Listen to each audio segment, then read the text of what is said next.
Well, hello model car fans. Welcome to the Muscle Car Modeler. My name is Revell, and this week I'm featuring my finally completed 69 Baldwin Motion Corvette Phase 3 GT here.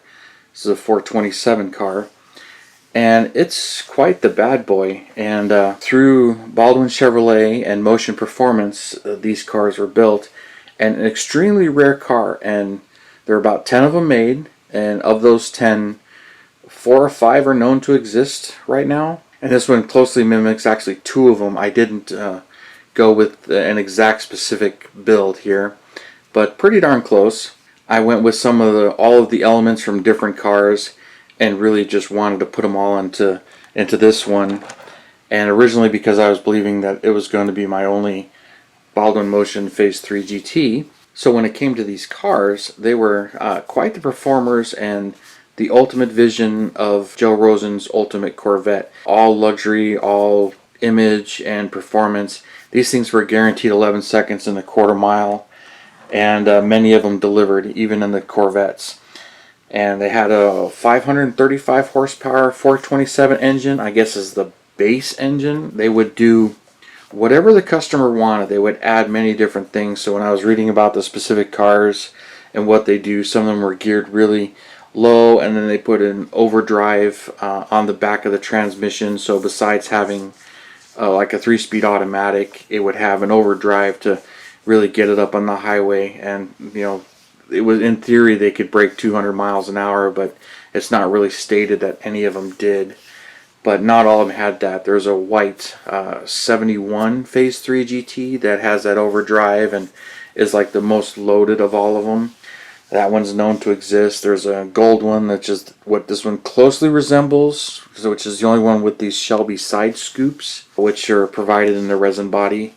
But only one of the 10 cars has those scoops. And the flush mounted back window here, custom taillights, custom headlights, different wheels. I mean, he would do whatever it took, and he made it as personalized as you wanted as far as the original owner went.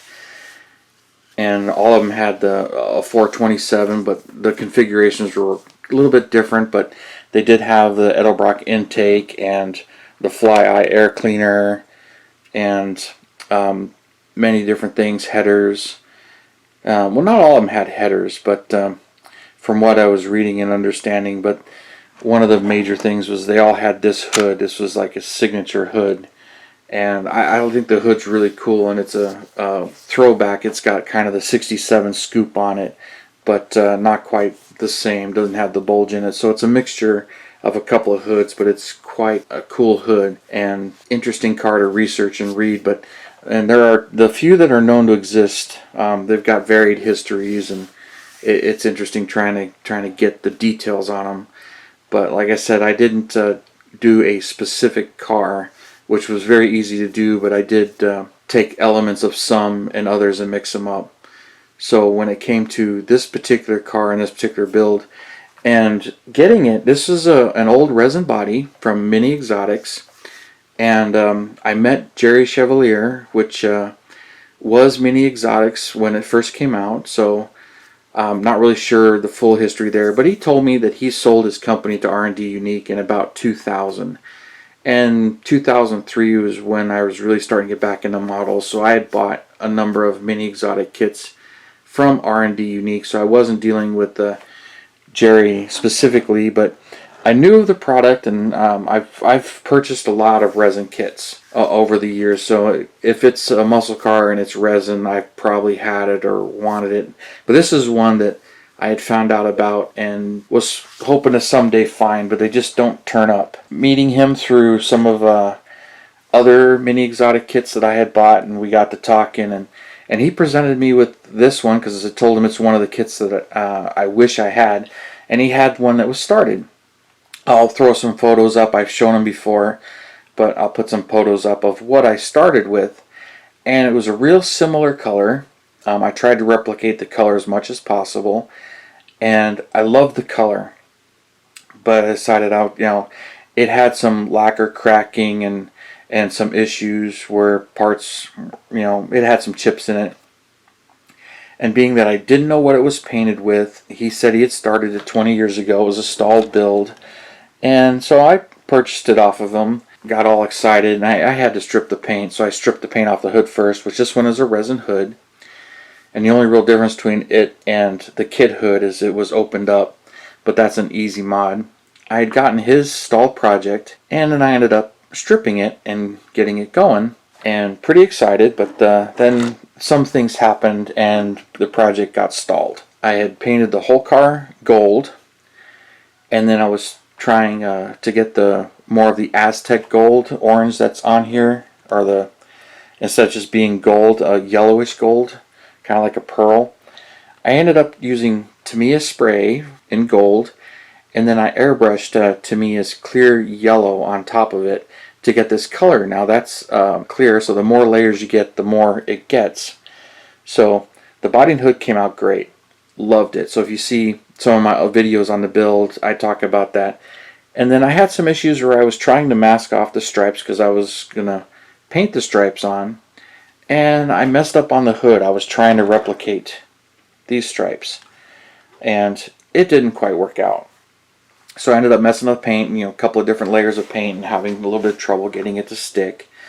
So then I stripped the hood a few times. That was like my second time, and then I had to respray the hood and a couple too many coats, and it really kind of messed up. And then I had some areas where I got impatient and it was too dark, and I had some problems with it, so I had to strip the hood again, take my time and redo it. And then in that time period it got set aside, and actually when I was building this, I actually started my other build of the more box stock Baldwin Motion Corvette from Revell, which is actually a Baldwin Motion SS427, because he offered a couple of different levels of the Corvette trim, the SS427, and then this one being the GT with all of the body mods to it. But in doing so, I also contacted Kenny Terry to redo the decals, and he made me these decals and made me multiple sets, thankfully. And just in case, I ended up having to double the decals up to get them a little bit more black, because once I laid them on here, they were a little bit transparent and they looked kind of brown. So I had those hurdles to get through, and this one started to become more of a challenging build than I wanted it to be. And then one of the other things is I've got a couple of videos of me doing these taillights on how I made them and getting them to fit, because there are no taillights, and when it comes to the 10 cars, there's different taillights in each one of them, some form of slot taillights. Some of them have the 68 Firebird ones, some have ones that are a little bit more like this. They kind of look LED-ish, but they're not. And then one of the other ones has 3 instead of 2. So I decided I'd go with the 2, and I went with these with the backups, and I kind of made these on my own, so they're not truly accurate to one of them, but that's how it came out. Then I added the Photo Etch for the GT and the Motion Photo Etch there, which Gerry provided those also from his old kits. I bought a couple of extra leftover sheets from him. So got the decals on, and this particular gold car doesn't have this spike on the side, but I wanted it on this one, so I did it. But it normally just goes straight down the back. And as a matter of fact, I actually have an article that Gerry sent me with it when he built it. But I had done all of those, got the decals, got the paint, and got the chrome on there. I actually had to make these covers, so they're looking pretty good, but it's a little bit thick acetate, and I don't have a vacuum former, so I kind of cheated. I heated up some acetate with the heat gun, and I threw them on top of a uncut body, just the original Revell body, to get the shape. And then once I got the shape, then I just trimmed it out and glued it on top here. So it came out looking pretty good. And when it came to the engine, I did do a little bit of changing there. Now the motor was wired, but I pulled the motor apart and repainted it, so I had to rewire the motor.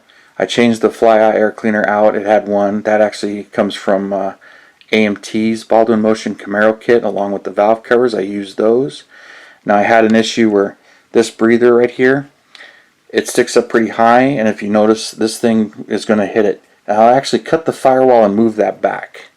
So when you compare it to another Revell kit, you can see that, and I'll show that here in a second. But detailed out the motor and wired it, and then got the underside all done, cleaned up. And most of the rest of this is right from Revell. The wheels and tires are Revell, but they've got knockoffs that Gerry provided. And he kind of painted these. I kind of went over them a little bit again, put the white letters on the tires and darkened the gray on the spokes a little bit, and then painted the rotor on the inside. So these cars had four-wheel disc brakes, so you can kind of see the rotor's kind of painted there, but it's really not there. That's actually just molded in from the Revell, but instead of blacking it all out, I painted the center to look like the rotor. But got the decals on, got the clear on, left these scoops on. Like I said, there's only one car that has these Shelby style scoops on them. Flush rear window, that's also acetate. I just trimmed it and glued it in. And then the Photo Etch 427 GT emblems there. And all of the work I've done to it. You know, the taillights. The taillights look awesome. Really happy with that. And this car's pretty much done. And use my Real Automotive Clear over these decals with 2 layers of decals and paint in the back, black back here. And all of the clear. Just a little concerned about any kind of paint peeling off of this one. So she's looking really good. So let's move this out a little bit here. So for comparison, I got that one. And then when I was building it, I also built this one, which I've showed you this one. This is the more box stock of the Revell kits. This is the SS 427 Baldwin Motion Corvette, which is more of the stock body. The real car has flared fenders, but the model kit does not. It's a stock body. But I did cut the hood open, and here's the engine on it. And you can see that moved forward, and you can kind of see where I trimmed it and moved it back. But I left this one as Revell did it. Didn't really do any changes to it other than painting the stripes on. This one, the stripes are actually painted on, and this one came out great when it came to painting it. And I think it's, you know, the paints I was using and not doing too many different layers. But so there's that one. And then also grabbed my original build from way back in the 90s when this kit first came out. And this one's built straight from Revell, and you can see the hood's molded shut, which I drilled and carved that out, which is how I opened that one up. And this one, the pins I ended up breaking off because I was having trouble with it and getting the hood on. So, and then this air cleaner is not glued on, but it's got the tri-power. So this is more of a stock 427, but you know, this was a favorite build of mine. Had this a long time and really enjoyed building it. I mean, this kit, it's a good kit to build. I really enjoy building a lot of the Revell kits. So there's my 3 Baldwin Motion Corvettes. And here is, like Gerry, he sent me his directions here, which I got upside down. So these are his own notes that he provided. Now in his original kit, he had printed up better directions, but he gave me these notes. And he also gave me these articles with some of the cars here. So there's one of them. Now, unfortunately, I don't have the whole article, so a lot of the wording is gone. But the cars are here. So there's that specific car, but it doesn't have the outline around that part of it, which I kind of liked. The orange car doesn't even have it, it just has a stripe. So when you look at the orange car, it's got the more standard stripe, SS 427 GT. And then, but this is an early one of the first ones. But it has, I'll tell you about that here in a second. Here's another shot of the gold car and how it was set up. And I was borderline on actually replicating those wheels and tires and doing that stripe package, but when I was building this, I was believing it's going to be my only build, as I didn't think there would be a chance. But as work would have it, you know, I have extra sets of decals, so I've got 2 more sets of decals to do it, and more Photo Etch because Gerry, he had plenty of Photo Etch, so he hooked me up with a couple more sets of Photo Etch for it. So I grabbed whatever I could from him. And then the other set of tires I had right here. These were the ones I was thinking about using. but these tires are a little bit small, so I got to lower the front a little bit. The rear ones are kind of nice, and I was adapting them to fit the Revell chassis. And then there's some headlights and then another tail light or rear window piece that I had made. So that's all in there. But Gerry come up with another body. So I'm like, all I really need is another body. And as timing would have it, one of Gerry's friends unfortunately passed away, and they found this in his collection when they were going through it. So he let me know he had one. I'm like, I want it.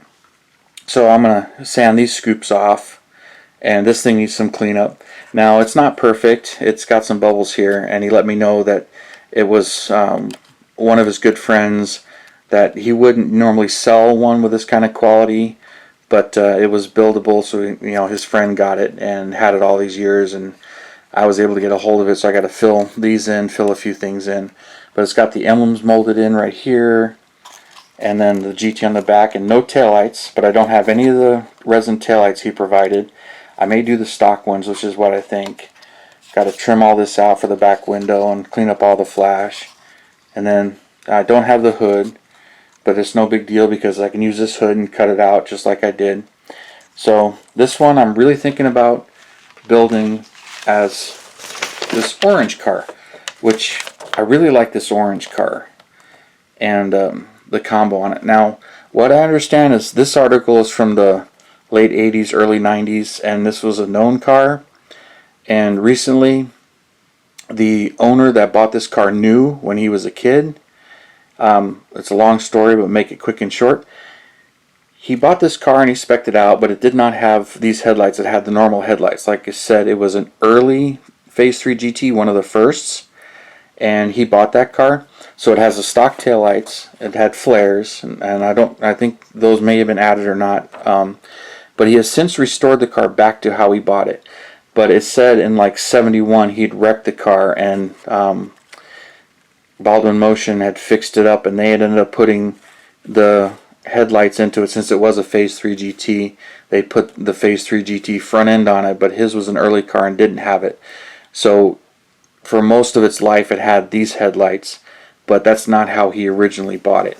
So I was reading that story and watching that video, and that car has been restored back to how that guy did it. So I haven't decided if I'm going to keep these headlights on it because that's part of the signature look, go with the stock taillights, or make one of the other cars with it.